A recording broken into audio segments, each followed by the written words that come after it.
किशोरी जी से चंद्रानना सखी ने पूछा, हे प्रियाजू, हे राधे, परम सौभाग्यदायक महान पुण्यजनक श्री कृष्ण की प्राप्ति कैसे होती है? प्रियाजू से पूछा। प्रियाजू ने कहा, बहुत जल्दी श्री कृष्ण की प्राप्ति कराने में समर्थ है श्री तुलसी महारानी जी। प्रियाजू का वो बताया हुआ उपाय श्री वृंदा सखी, ये वृंदावन की अधिष्ठात्री देवी हैं।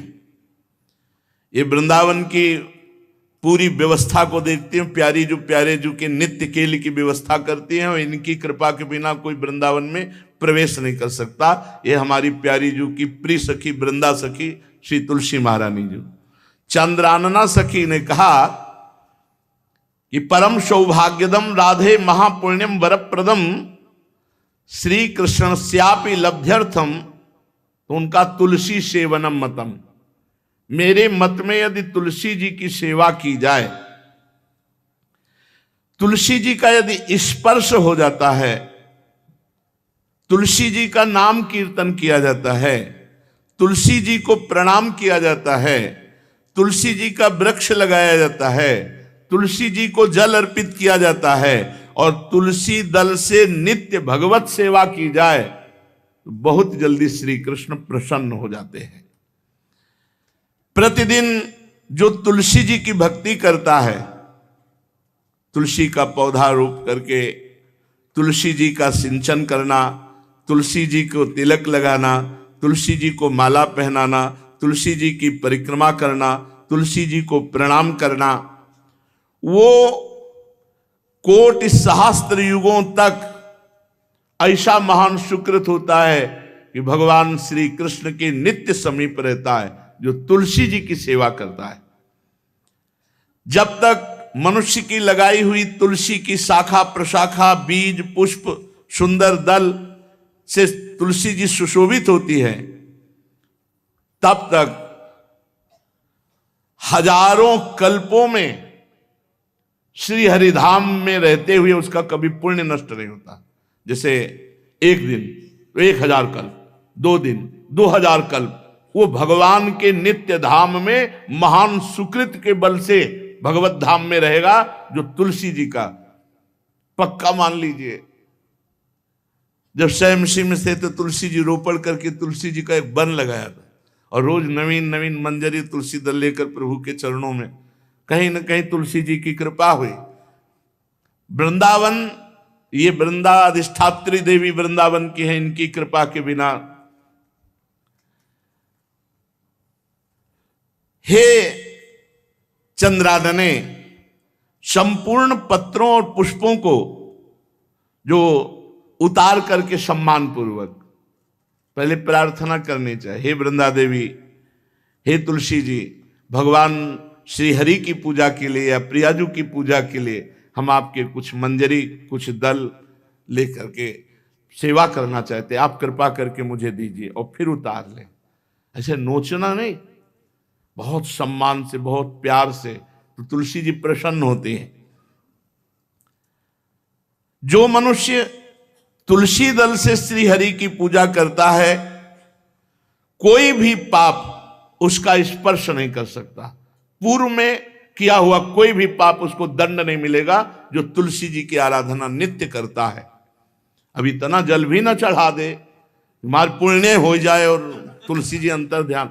अनुकूल जल, जैसे मान लो गमले पे हैं तो इतना बड़ा तांबे का रोज उससे चढ़ा, अब भर के लोटा चढ़ा दोगे 2-4 दिन में अंतर ध्यान हो जाएंगे तुलसी जी। बहुत विवेक से जरूरत है, मतलब भारी पुण्य होगा। अब इतना बड़ा लोटा रोज जल चढ़ाओगे तो 2-4 दिन में पीली होके अंतर ध्यान हो जाएंगे। भाई इतना जल, अनुकूल जल चाहिए। एक तांबे का छोटा सा लिया, ऐसे रोज डालो, उसमें कोई फर्क नहीं, और गमला उठाकर धूप में विराजमान करो। सेवा का मतलब क्या है?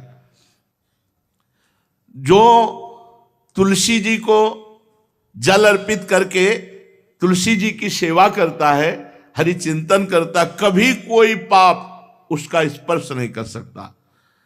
100 भार सोना, 400 भार चांदी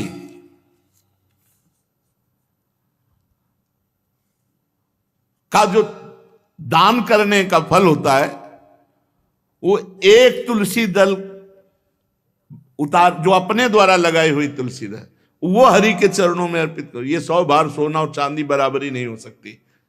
कितना महत्व है।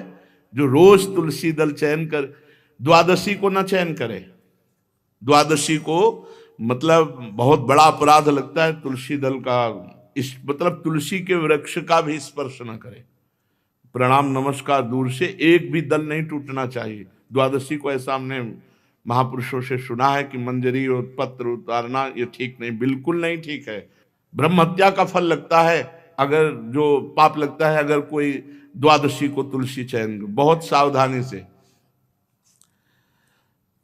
जिसके घर में तुलसी का बगीचा होता है, कई पौधे होते हैं, उसको कहीं तीर्थ जाने की जरूरत नहीं, उसका घर तीर्थ है जिसके घर में तुलसी के पौधे हैं।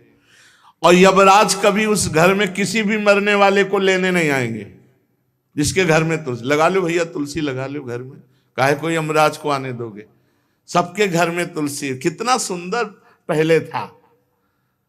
घर में आंगन होते थे, आंगन में एक बहुत बड़ा, और फिर उसमें तुलसी जी, और फिर उसमें 2-4 नर्मदेश्वर शालिग्राम ऐसे, और फिर घर का हर व्यक्ति जल चढ़ाना, प्रणाम करना, नमस्कार करना, 4 पर। कितनी पवित्र पद्धतियां हमारी थी।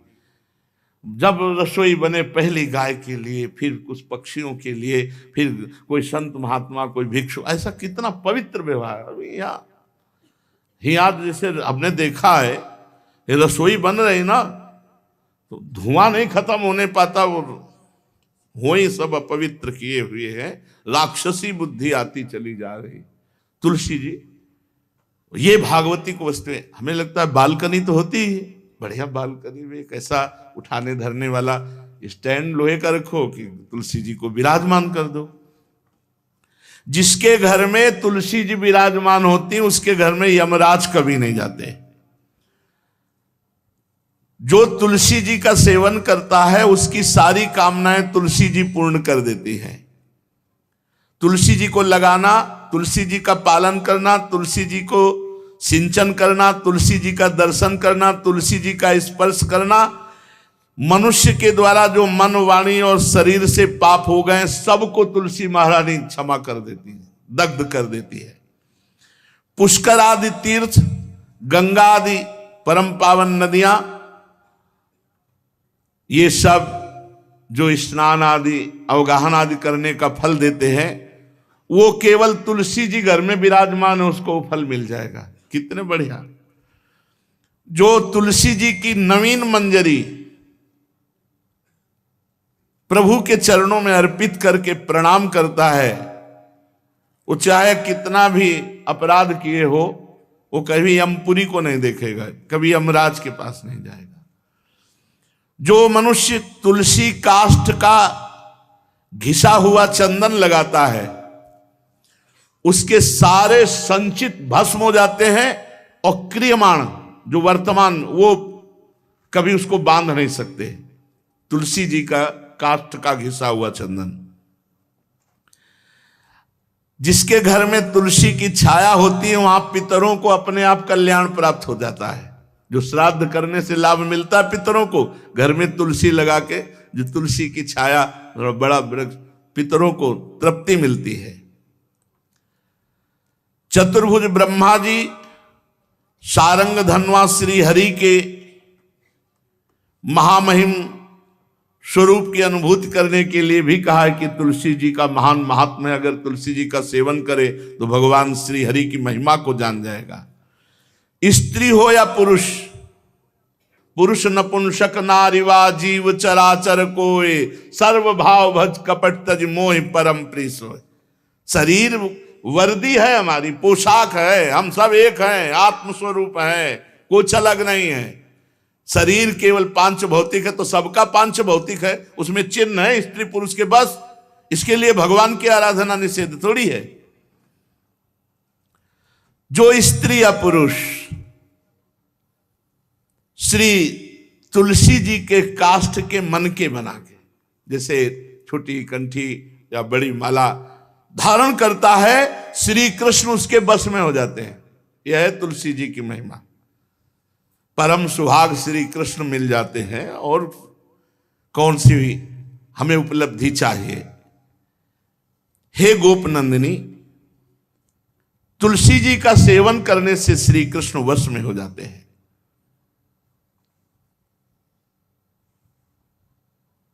जो तुलसी की माला से नाम जप करता है, काउंटर वाली बात तो स्मृति के लिए भाई है, हम निषेध नहीं करते, नहीं बहुतों के भजन बंद हो जाएंगे, पर हम इतनी महिमा जरूर बता देते हैं कि तुलसी माला से जो नाम जप किया जाता है उससे आध्यात्मिक सिद्धि बहुत जल्दी होती है। गुरुदेव भगवान कहते, जो अंगुलियों से रगड़ होती है मन का से, उसमें आध्यात्मिक ऊर्जा शक्ति तुलसी माला से। प्लास्टिक पर भाई करो, निषेध नहीं कह रहे, बंद हो जाएगा वो भी राधा राधा कहना, वो हमें बंद नहीं करना। हम कह रहे तुम जैसे बने वैसे करो, लेकिन माला का बहुत बड़ा प्रभाव है। तुलसी परम पवित्र भगवान श्री हरि की प्रिया, और उनके काष्ठ को जब हम ऐसे ऐसे नाम के साथ, तो विशेष ऊर्जा शक्ति, आध्यात्मिक शक्ति हम में जागृत होती है। हो सके जिनको ऐसा बन सके तो छोटी एक वो आती है सुमिरनी, उसको रख लो, अपनी जेब में रख लो, उससे करो। और नहीं है तो भैया तुम इसी से करो, नाम जप करो। भाव को भाव न खालसो, नाम जपत मंगल दिस दसो। सुंदर सुंदर तुलसी जी के वृक्षों के समीप बैठ करके जो अनुष्ठान किया जाए वो बहुत लाभदायक। श्रीमद् भागवत का, गोपाल सहस्त्र नाम का कोई भी पाठ तुलसी जी के समीप विराजमान करके किया जाए। आचार्य को बुला करके तुलसी पूजन करना चाहिए। विविध प्रकार के अनुष्ठान, अरे तभी तो सब मंगल होता है। पहले था, हमने देखा है, 4 बजे माताजी दरवाजे के सामने लीपती, रोज का काम। जो पुराने घरों में देहरी के आगे आके 4 बजे लीप करके वहां अपना चौक पूर के दीपक जला, मतलब क्या पवित्रताएं थी, क्या मंगल था। जब किसी को निमंत्रण दिया जाता था सबके पैर धोए जाते थे, सुंदर बिछौना बिछा करके, और उसमें बैठ कर पत्तल और रज के सकोरा कुल्हड़ ऐसे भोजन पाया। कितना पवित्रता, जो हमारी पूर्व पवित्रता थी, धोती कुर्ता चोटी, पवित्रता। मान लो अगर बाहर जा रहे तो पैजामा कुर्ता, ऐसे बहुत पवित्र पोशाकें थी, पवित्र आचरण थे, पवित्र खान पान था। घर में जाओ तो एक पवित्रता, एक किसी भी घर में ऐसा नहीं था कि देव मूर्ति ना विराजमान हो, किसी भी घर में ऐसा नहीं था तुलसी जी विराजमान न हो। 1-2 गाय जरूर होती थी, पवित्रता। अब तो बड़ा विचित्र, ये भारतीय गौएं जो श्वेत रंग की, जो अरुण रंग की, जो सींग वाली हैं, वो उनका आप दुग्ध देखिए, दूह कर रख दीजिए, स्वर्णिम कांति छाई मिलेगी। ये हमारी भारतीय पद्धति, ये हविष्यान्न, इससे देवताओं का, भगवान का, सबका अभिषेक पूजन होता है। शुद्ध गाय जो हमारी भारतीय है, तीला है उसके जैसे निकला हुआ, वो भगवान ने सेवा की है। हमारे गोविंद भगवान का नाम ही गोविंद, गौओं के इंद्र। भगवान सुबह से निकल जाते थे, शाम तक गौओं को चराते थे। बड़ा तो किशोरी जी ने श्री तुलसी जी के पूजन की बात, भगवान गोपियों से वादा किए थे कि अब तुम्हें अगली पूर्णिमा को रास, अब रास बिना रासेश्वरी के नहीं हो सकता। लिखा हो चाहे ना लिखा हो, कोई भी विद्वान, कोई भी प्रवक्ता इस बात को बतावे, कहते हैं भागवत में राधा नाम नहीं लिखा है, भागवत राधामय ही है। सांद्रानंद घन प्रेम मूर्ति किशोरी, बिना लाडली जू के कोई रास बता दे कहीं भी, कभी भी, कैसा भी। महारानी जू के बिना रासेश्वरी के रास हो ही नहीं सकता, लिखा हो चाहे ना लिखा हो। क्यों नहीं लिखा? याते श्री सुख प्रगट कियो नहीं, जहां बोले राधा तो समाधि लग जाती हो, यहां 7 दिन में तक्षक काटना है। श्री सुखदेव जी ने महारानी जी का नाम, हरिराम व्यास जी कह रहे, याते श्री सुख प्रगट कियो नहीं, जान सार को सार परम धन, राधा नाम आधार। वैसे तो रोज संकेत वन में, पीछे हमने चर्चा की थी, प्रेम सरोवर में प्रियालाल मिलते थे नंदगांव बरसा में। आज लालू ने एक नई लीला रची, गोप देवी लीला है। श्री लालजू महाराज प्रियाजू को रास के लिए उन्होंने सोचा एक बार छलिया रूप रख करके महल में प्रवेश करते हैं, देखते हैं लाडली जू पहचानती है कि नहीं, और कितना प्यार लाडली जू करती है। महाराज तो जो रूप धारण करें तो सभी सुंदर हैं, तो सुंदरता के समुद्र हैं। जब नकबेसर धारण करते ना, अंजन और घूंघट नीलांबर का, महाराज हृदय चूर चूर हो जाए, ऐसे सुंदर है। गोरी किशोरी भी चकोरी है जिनकी, नीलांबर धारण करके, और जिस समय लाली लगा के महाराज अपने राधा पी जी को कभी कभी जब आते हैं तो देखो ऐसा लगता है यार बलिहार है महाराज, जो रूप धारण करते हो सीधे हृदय पर प्रहार करते हो। प्रभु ने गोप देवी का रूप धारण किया, गोपांगना का। श्री चरणों में नूपुरों की झनकार, कटी में करधनी जिसमें क्षुद्र घंटिका लगी हुई हैं। अद्भुतम गोपिका रूपम चलत झंकार नूपुरम किंकिणी